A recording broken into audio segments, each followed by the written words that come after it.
Hey everybody, welcome back to my channel. I am doing this video. I look a hot mess. I look like how I feel today. And I am doing this video before the boys get home, my brothers, because I've been struggling with something, and I guess from the beginning I was going to be truthful to myself, and since I started to get an audience on here, I want to be truthful with you guys. And I don't know how long this video is going to be, how short this video is going to be, but subject of talk conversation is dieting after VSG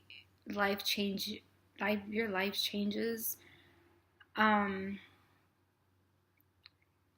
been struggling with demons since VSG and prior VSG. And I was a person who would have never admitted that I had an eating problem and that it wasn't only my health. I am noticing traits now that I'm a little over 7 months post-op that are slowly coming back since I've been under a high amount of stress. And I have not been able to substitute my food addiction with exercising due to my health, my heart. So, I am, and I was a binge eater. I think it's called BED, bed disorder. Emotional eater. Yeah, that was me prior to weight loss surgery.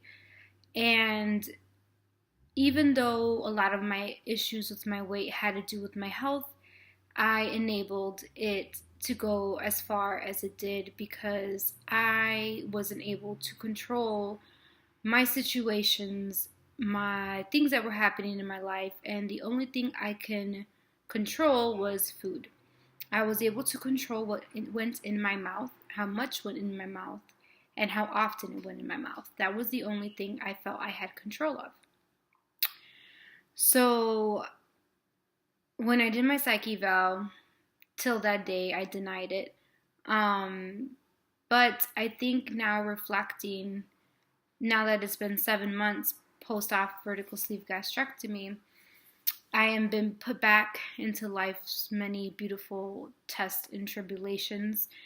And I have noticed that, thank God I have a restriction, and that I used to substitute eating my emotions for working out. I would get upset, I would work out.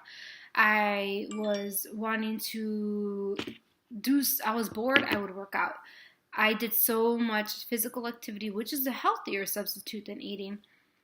But since I've been able to do that anymore, I'm only able to do walking and stuff like that. I have noticed I'm starting to eat shit. I'm eating crap. I don't feel good right now at this very moment. I ate a little more than half of a can of SpaghettiOs with meatballs, processed food, meat, and pasta. Carb city, sugar city, unhealthy, and I feel like shit. And I've been like this the past few days because I am returning to the one thing that I knew was going to be okay. And I'm not happy with myself. And I'm putting myself on blast because I'm holding myself accountable.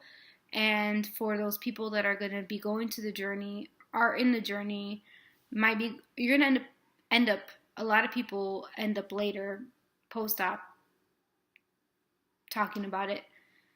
I always thought, watching all these YouTube videos, I'm not going to be that girl that is going to go back to old habits. And bam, I've been eating crap. Lots of sugar, lots of carbs. I'm not getting my protein in. I'm not getting my liquids in. And all this really spinned off when it came down to me not being able to exercise. Pardon my dog. Hopefully I can do this video in one take and not in two. But anyways, yeah. I said that wasn't going to be me, and look, I am me, sitting in front of the camera, telling you guys that I have more than half a can of spaghetti-o and meatballs. And I feel like crap. And I feel like I should feel like this because I'm punishing myself. And it's not supposed to be like that. So I am taking the vow to take a much more healthier approach to controlling my situation with life and with my health. Even though I'm not able to exercise, does not mean I'm not able to walk more. So I'm going to get myself up and do at least 2 miles of a walk to get myself active so I don't put my body into a total complete shock like I have been. I have gained weight. I went from my lowest being 146.6 pounds to back to 150. That's almost 4 pounds, almost 5 pounds of weight gain since I've not exercised and since I have hit my rock bottom with life stress. I am not proud of myself. I am very disappointed in myself. I am extremely upset with myself because I can see where I can end up being like the statistics of people with weight loss surgery. But I did the surgery with zero support. I did it because I wanted a second chance, and I'm not going to allow myself to fuck up. I am not going to allow myself to have everybody tell me they told me so. I am not allowing myself to self-sabotage anymore. I was beyond petrified of gaining weight to the point where I was not eating. And I had people give me talks. And I went from that to now I'm overeating and people aren't saying anything because, well, at least you're eating better. At least you're eating better. It's okay. At least well, even if you gain weight, you're fine. You're never going to go back to how big you are. Yes, I can. And yes, I will if I continue. So I need to get my life together.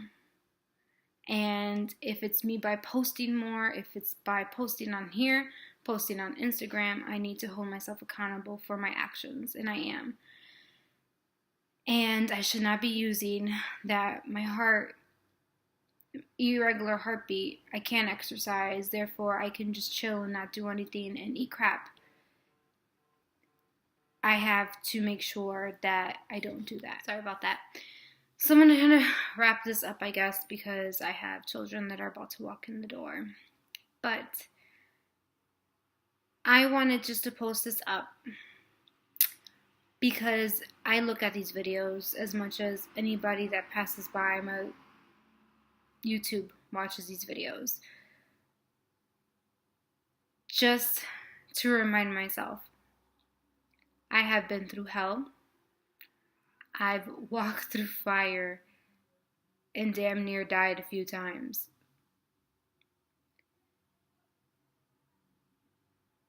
What I'm going through is not worth the self-sabotage. It's not. It's not. I need to stop making excuses and dealing with the problems that are at hand. Because pretending like everything is fine is not working.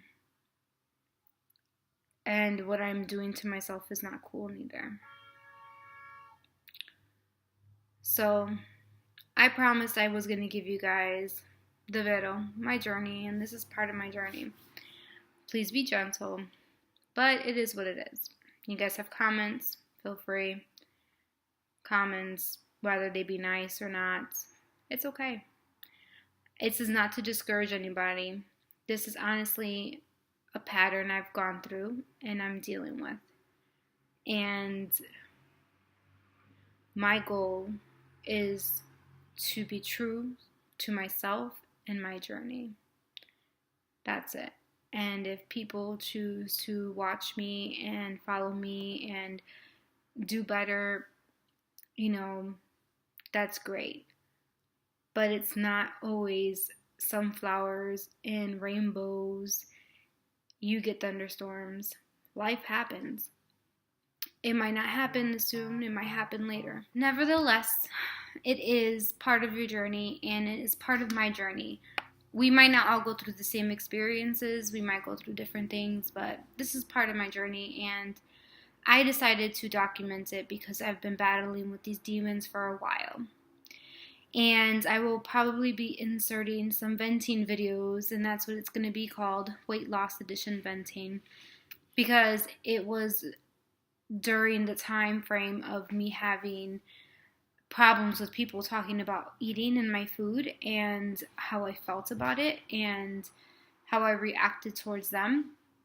And I'm addressing this issue with myself because I'm going to just be blunt. People liked me when I was fatter.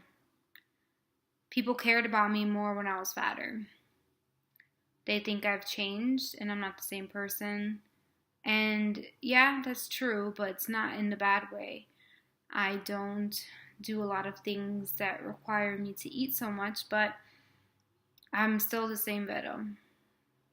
Weight loss surgery enhances you for the best, not for the worst. And it's up to us how we choose to, put it out there. And these are issues and things that happen, and you know what? I have a banging progress for 7 months. So if I gained 4 or 5 pounds because I was eating like crap, well, that's my lesson. And 150 pounds, even though that's considered overweight for my height, is fine. I will eventually get to my goal. It will not be at the end of this year, probably. It might be sometime in spring, like my surgeon said. But I will. I'll get there. So thank you for watching. Te mando besos todos for everybody who's watching. And as always, like, comment, share, subscribe, and any questions, I will answer the best that I can with my experiences. Los quiero.